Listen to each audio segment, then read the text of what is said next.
What's up, y'all? It's H. Ray, just dropping a little word into your week. I hope this message encourages you, blesses you, and most of all, inspires you to keep going higher. And don't forget to check out H. Ray Praise Tuesdays live at 9 a.m. on YouTube, Instagram, and Facebook. Amen. Philippians chapter 3. 2 verses. We'll start at verse 13 from the New King James Version. And it reads, "Brethren, I do not count myself to have apprehended. But one thing I do, forgetting those things which are behind and reaching forward to those things which are ahead. I press toward the goal for the prize of the upward call of God in Christ Jesus." This one thing I do. For the next few minutes, we'd like to talk about on your mark. Thank you, ushers and nurses. You may have your seats in the presence of the Lord.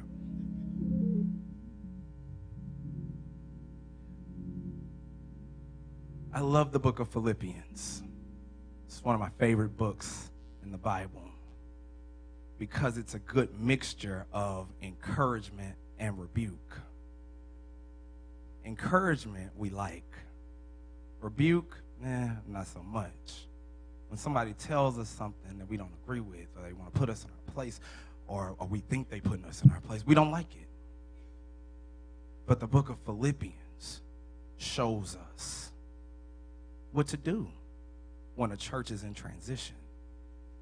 It shows us what to do when a world is in transition. It shows us what to do when we don't know which direction to go. It helps us to look up and to understand what the Lord is trying to show us. And this time, in this season of our lives, it's very important that we are a discerner of the time. What does that mean, preacher? It means that we have to be conscious. We got to be cognizant of what God is doing.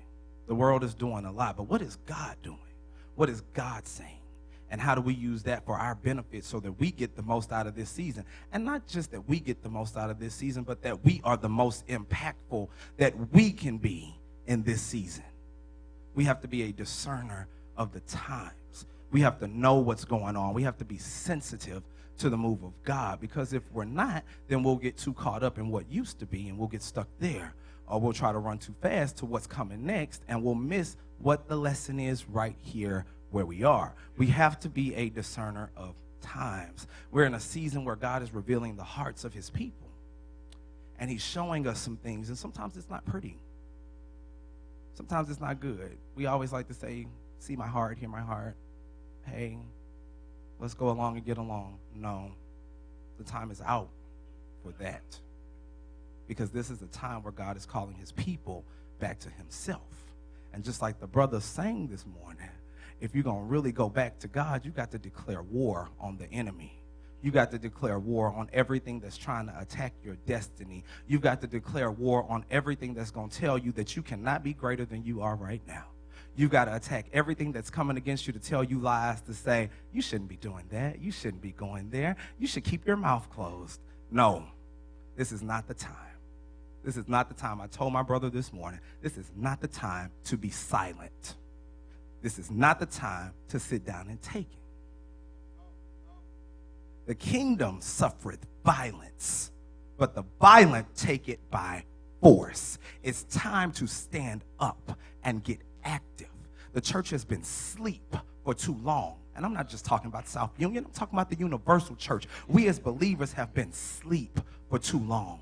We've been comfortable in our seats for too long. We've been comfortable with our mouths closed while mess happens for too long. And it's time for some faith warriors to get in position and to call some things that are not as though they are in order that they might be. You don't have to imagine anything big. You just have to have the faith to believe that you can get somewhere big. It's time for the church to wake up. That's what the book of Philippians tells us. It's a church that's in transition. Paul is writing this letter from jail. and they don't know if Paul is coming back. And I always say that the test of any organization is how you act and respond when your leader is not present. Because character is one thing, but integrity is another. Integrity will show your heart. Integrity is what you do when nobody is looking at you. It's the way you go to your friend or your brother or your sister and you say, hey, this is what it is. Thank you. Character will always show up. You don't have to say anything. You don't have to do much. It'll show up. And that's the task in this race that we're on. See, we're all Christians, right?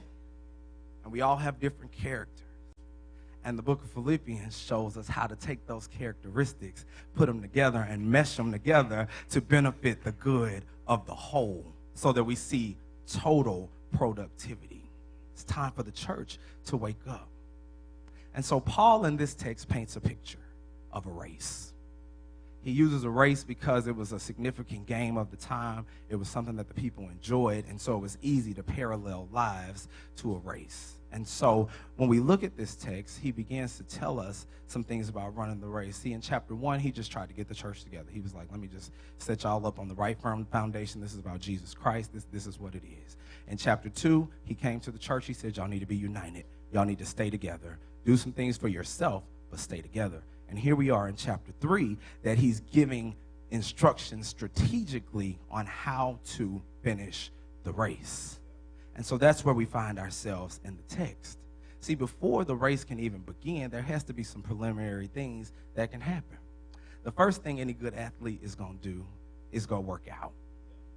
You're going to work out and you're going to go practice, right? And that's the preliminary things. It's about getting some things in yourself out of the way so that you're good for the goal that you have set in front of you. And so the athlete goes to practice. Well, that's what Paul is telling us. He's saying, brethren, I do not count myself to have been apprehended. What that means is I know I'm saved. I know I'm saved by the grace of God. I thank God I met Jesus that day on the Damascus Road. If you don't know that story, go read the book of Acts. And I saw a bright light, and Jesus blinded me, but I heard his voice. And sometimes we looking to see some stuff, and we need to start listening. When God talks to you, he ain't always going to show you everything, because sometimes we too nosy. Sometimes if we see some stuff, we're not going to understand how it fits in the grand scheme of things, and then we want to start putting our own spin on it. And sometimes we need to just shut our eyes and just listen. We have to be discerners of the time that we're in. God is revealing things through our hearing, and we need to be able to hear from him.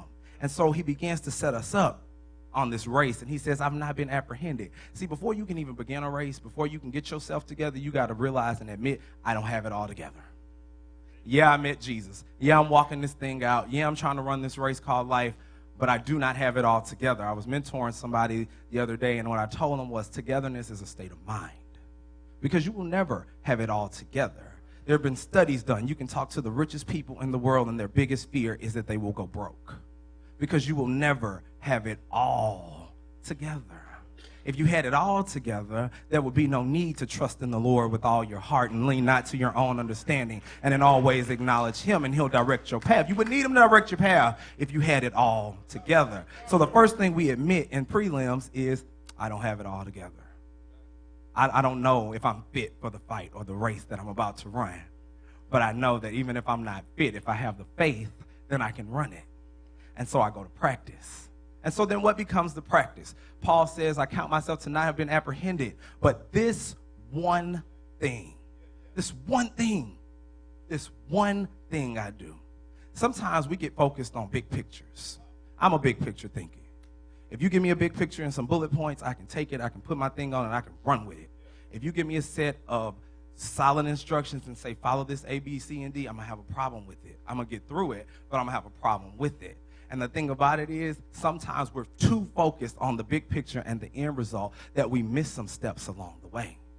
And those missteps cause us to not miss our destiny, because you can never miss your date with destiny, but it'll cause you to have a harder time trying to get to where you're going. There'll be some lessons that you'll have to learn in some ways that you didn't expect to learn them because you didn't get out of your own way. This one thing I do. What's the one thing you need? Paul's one thing was forgetting. Forgetting those things which are behind. That's so important. It's so crucial. I told him this morning, my dad is a pastor. His name's Walter Johnson Sr. And one thing he always says when we look at this text is that you look back to appreciate, but you look forward to anticipate. And it made so much sense to me because when Paul is talking about forgetting here, he's not saying erase your life story. That'll never happen because there are people who will not allow your life story to be erased. There are people who will say, I forgive you, and then bring incidents back up in your face. And so not wipe it away because it exists, but you use it for the benefit of the season that you're in. You can't run a forward race looking back. You can't run a forward race worried about who's on the side of you. You run a forward race forward. And so that's what he's saying. You got to forget those things. What he's really saying is, like the Hebrew writer said, lay aside every weight and the sin that so easily besets you so that you can run the race with patience that's set before you. You got to get everything that's out of the way, everything that you do and that we do, that we have, that we surround ourselves with. I always say it's not bad, all of it, but it ain't always beneficial. And so it's that those things that are not beneficial, that may not be bad, that we have to get out of the way. That's what he's saying, forget. Take yourself out of the box that you put yourself in.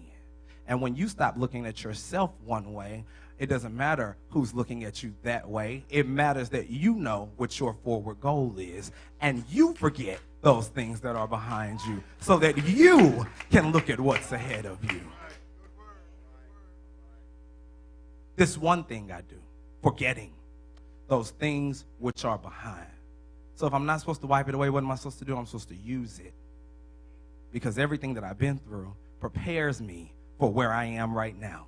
And everything I'm going through right now prepares me from where I'm going next. So I take all of that stuff that's in my memory that the enemy will creep in and try to replay and try to use and try to bring up, and I use it and I say, God, you brought me through that. God, you did that for me. It was you who did it then, so I know you'll do it again. You use it for your benefit so that you keep your eyes pressed on the goal. Why are we here, preacher? Because our pastor has been preaching about focus for the last 3 months. All he's been preaching about is focus. And it's been ingrained in all the sermons and all the messages. And this is what I feel and see that he's driving into us right now. Because if he can get us focused as a body of believers, then this thing that we're trying to do, this work, it can progress. It can be productive. It can move forward. And we will not have hindrances. And when the hindrances come, we will know how to solve them and we'll get through them. See, the thing about it is, my mom always says, the muddiest waters when left alone will clear. And I agree with that. But at this stage of the game, I'm learning to take some stuff that my mom said and forgetting those things that are behind. Because, see, that doesn't work in every situation. Because sometimes when you choose to forget some stuff and you move on, there are certain folks that will just continue to just. And so sometimes you got to rise up in holy boldness and you got to go with it. And then you move on. You speak the truth in love. And you move on. And you move on. And then you forget. Because after it happened, you can't undo it. You cannot change it. You forgive, you forget, you move on. And when you commit to that, you have to make that commitment. We have to be a discerner of the times. Forgetting those things that are behind. Why do I forget? So I can get on task. I quit looking in the rearview mirror. I let go of that bitterness. I let go of that anger. I let go of that regret. I let go of that fear. I let go of that pain. I allow the Lord to heal me and make me whole so that I can move forward. Because some of us like to hold on to our issues because our issues get us attention. Our issues get us noticed. Our issue has somebody always in my corner saying, I'm praying for you. And the thing about it is, if we start praying for ourselves, then other people will have the freedom to begin to really pray for us because they won't feel like it's a burden. That's some of us. Some of us just like to hold on to our issues because we're not ready to let them go. Because if we let them go, then we have to move on. And moving on is scary. Moving on, it's a transition, it's a change, and it's scary. And we do not like transition and change. But to get to your next station in life, there will have to be some changes. And you either surrender to them willingly or you surrender by force. But in this season, God wants the hearts of his people. Forgetting those things that are behind is really about all of the stuff that ties you to anything that's going to take your focus off the will of the Lord for your life. And God will not have second place in this season. So after the prelims, then you have to get on your mark. How do you get on your mark? It's 3 simple steps, and it's just like that, on your mark. The first one is on. If something is on, it's working. If something is on, it's active. If something is on, it's having an impact, whether it's good or bad. When I used to get ready to go out on Friday nights, I would call somebody and I'd say, oh, it's on tonight. So you know it's working. You know you're anticipating that it's getting ready to happen. You know it's about to go down. It's on. And if it wasn't on, it'd be off. And it would not be working because the lights are on. We are illuminated in here. We can see one another. There's some activity that can happen because it's on. So how do you get on? Well, I'm glad you asked. It says it right there, and it's tied together in verses 13 and 14. After you forget those things which are behind, that stuff that's going to keep you from being productive, then you reach forward to those things which are ahead. You press towards the goal. See, that press is not just a casual word. It's not like press on nails that just pop off when you're ready. It's not like I'm going to go press this and then I'll press it again when I'm tired. It's not like that. It's not like, hey, there's a message that's been waiting for 10 days. Let me press my voicemail and finally check it out. That's not a passive kind of press. That's an active press. It signifies stretching. It signifies a racer who's in the heat of the race that's running, trying to get to the finish line, and it's almost that photo finish where you see them stretching out like this to be first. That's the kind of press that's listed in here. You got to press when everything is coming at you to make you get off track. You got to press when everything is telling you cannot move forward. You have to press when everything is okay and you feel like you can take a rest because everything is okay. You got to press.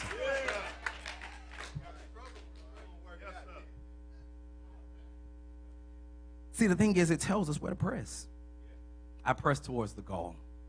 I press towards the goal. And all of this is wrapped up in on your mark, and I'll get to it all. They press, I press, we press towards the goal. Some of us are pressing on the wrong things. Some of us are pressing towards the wrong goals. Some of us are pressing the wrong buttons that are causing those reactions that you get. And some of us can dish it, but we can't take it. And if you can't take it, don't dish it. Because when somebody decides to press back, you're going to want to press harder. And then none of us are pressing towards the goal. You have to be a discerner of the times. You have to press. It's on. I didn't come to hold y'all long. Just came to drop a few nuggets in your hearing. The best way to keep this is to take out a pen and a piece of paper and write down some notes so that you have something to go back to tomorrow when somebody is not pressing you towards the goal. When you begin to see that it's on, the next step is to realize it's your mark. It's yours. It's the other reason I love the book of Philippians. It puts us in tune with ourselves. Every time Paul addresses this church, he addresses them as a collective body, but he's talking to each individual individually so that we receive what we are supposed to receive from the message, so that we go and we work on ourselves. We sharpen our own saws. We become highly effective people, and then we can get back in organizational structure, and we are not a hindrance to growth, but we are impacting and becoming assistants to that growth. We are being assets to that growth. And the thing about it is, until we get ourselves together, or we allow the Lord to get us together, we are no good to the whole. See, I've been realizing that in my own life because I've been doing some stuff that just seems kind of crazy to me. for the last 8 months. And the most recent thing that I had to do was I had to look at some people that were in my life, and I had to just let them go. And that was hard. It's really hard because I am loyal. Once I call you friend, I mean that. I really mean that, and you will know it. And so when I get to a place where I have to make that separation, I don't take that lightly. I don't take it easily because sometimes I wear my heart on my sleeve, and it gets me in trouble. And so when I have to make decisions like that, it pains me. The thing about it is, if you want peace, just do what the Lord is telling you to do. And so I had to make a couple of decisions, and I did. And it was not until I was at the men's workshop that I was sitting here one night, and then a couple of weeks after that, I was in Brotherhood, and Brother Grady was talking, and he said something that was really powerful, and it made me send a text that I had been avoiding all day. Like, the text had been written, and I finally just hit send, because we have to understand that it's on your mark. Your mark. It's nobody else's mark. It's yours. And that means that everybody around you cannot understand it. Everybody cannot always believe in it. Everybody cannot go with you in that season. And we talked about this in leadership on Monday. It's reasons, seasons, and it's lifetime. We bless people coming in. We bless people going out. But you have to allow the shift and the change to happen in order for the shift and change to happen in your life. Because when you're on your mark and you got people around you who are not on their mark, it makes the whole team weak. I thank God for the people in my life. I'm going to shout you out. Miss Osborne, Tania, the author, is sitting in the back. She's such a good friend of mine. Almost every single time I stand, she tries to make it here. Glory to God. She brought somebody with her today, and that's what the word is supposed to do. It's supposed to grab you. It's supposed to attract you so that you go out and you begin to share with others so that you draw them back in. That's the word. That's what it's supposed to do. I love Tania, the author. We've been friends for about 8 years. I texted her before I got up, and I said, I'm going to use you in the sermon. Is that okay with you? Because I wanted to make sure. And she texted me back, and she said, I don't know what you're going to say, but go ahead. But when I looked at this press, and I looked at it's on your mark, and I looked at the people around you because it's individual for a collective good, you got to know that the people on your team, if your team ain't making you better, you don't need to be with that team.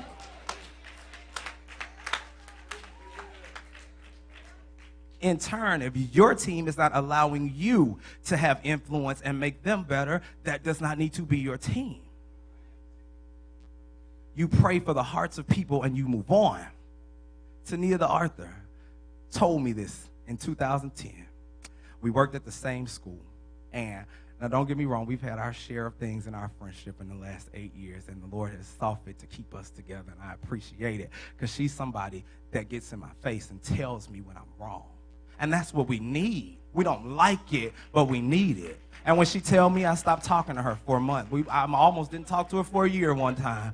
And then I just crawl on back, and I say, hey, Miss Osborne, every friendship goes through a little dirt, but it makes you grow, and you get back on track. But that's when you know people are